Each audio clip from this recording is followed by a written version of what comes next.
don't think they care. They didn't care enough on the weekend, and that's a damning assessment. We always knew they could get the ball in the forward line, but they couldn't score. But now they can't even get the ball in the forward line. So this is where their issues have gone deeper, and it'd be hard to know where to start. When you look at the players that they've lost and they're good players out of form, you have to question certainly their credentials this year and whether it's the end of an era. This doesn't look like a hard fit top four side.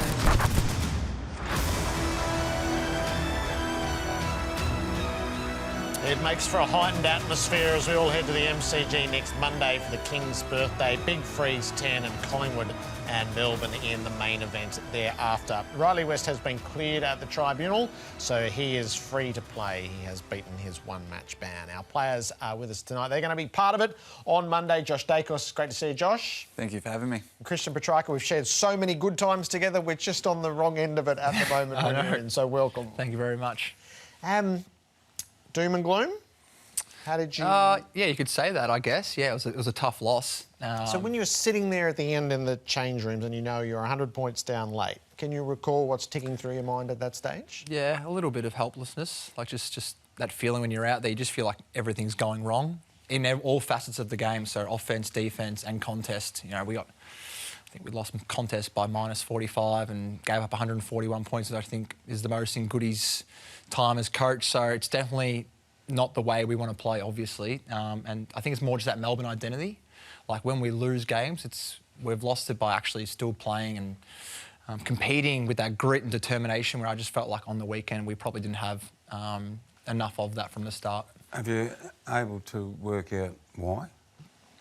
A few things, yeah. I think it's just rocking up to game day, ready to compete and play and prepared, the way you want to train. We are very good trainers, so it's something where we're trying to fix as a leadership group and trying to work out, well, how can we, get better in that way in terms of starting games fast and starting with that edge right from the get-go. But yeah, we had a really good review today about it.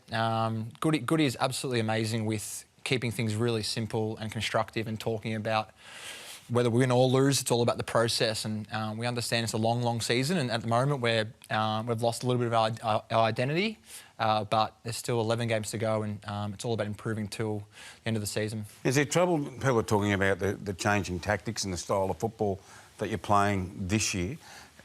Do you put it down to confusion, not adapting to the changing mechanics of the way you're playing? You're losing the contested ball, but you're sort of playing a wider, shorter game?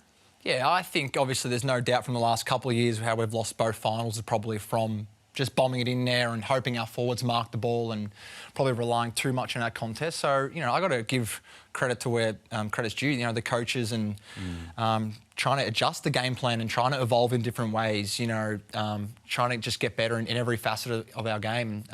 And that is on contest and defence as well. And obviously offence has been a lot of talk over the last couple of years about our ball movement and how slow and boring that is. So maybe we have gone into that a little bit, and we're trying to shift it a bit more and trying to be a bit more fun with the footy. But is that an excuse?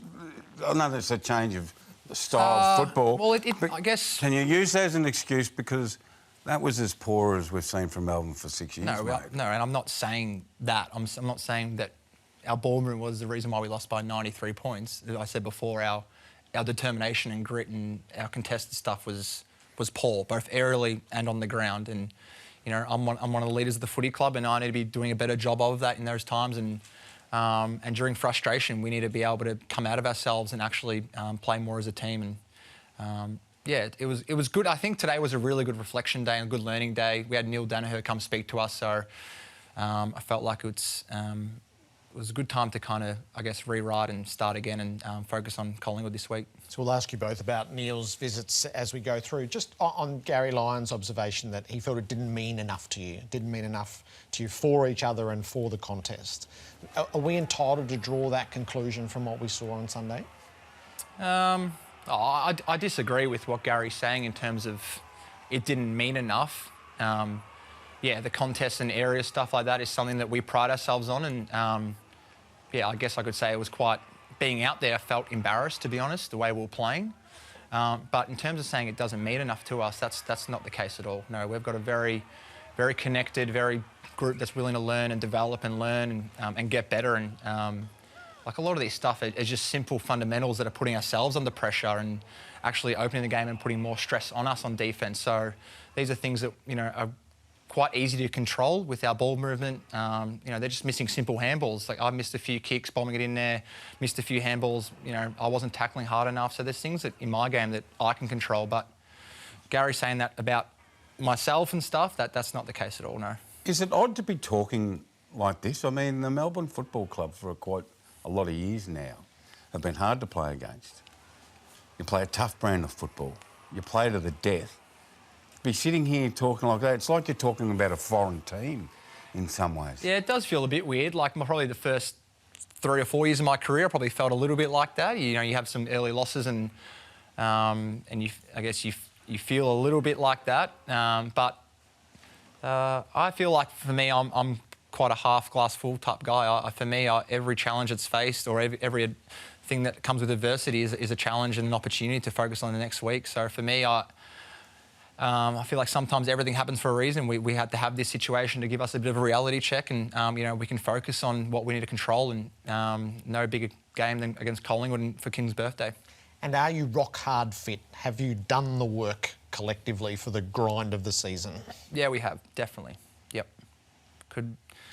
We do pre-season from, we obviously won the granny, but, you know, you probably have 2 or 3 weeks off and I've been training since November, so probably earlier, to be honest, yeah, you know, from November to now. So this time of the year, we were speaking about it before, this time of the year, it's round 11, round 12, it gets quite sore. There's a lot of games built up, a lot of pre-season into you, so yeah, you guys might be feeling sore and going into games, but so is the rest of everyone else. So if you need a circuit breaker, there's no doubt that a visit from Neil Danaher makes you realise that, hey, we had a 100-point loss on the weekend, but things are going okay. Neil, this today... is the Demons, then we'll see the Pies as well.